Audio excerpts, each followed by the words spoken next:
Ever wished you could bring your entire crew together for a quick chat or a vital project discussion right within Telegram? Well, you can.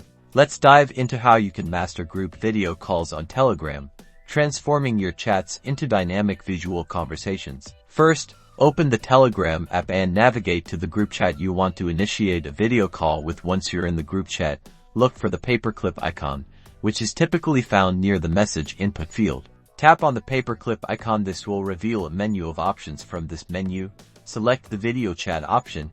It might look like a little camera icon. A prompt might appear to confirm you want to start a video call with this group. Confirm your choice, and Telegram will begin initiating the group video call. You'll now see the group video call interface. You can manage your video and audio settings directly from here. Look for icons to mute your microphone, turn off your camera, or even share your screen if needed.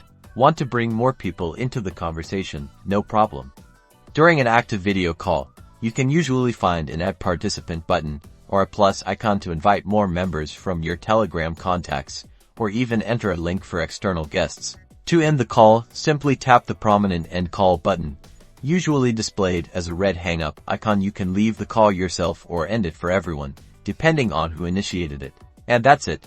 You've successfully learned how to initiate, manage, and participate in group video calls on Telegram, keeping your friends, family, and colleagues connected like never before.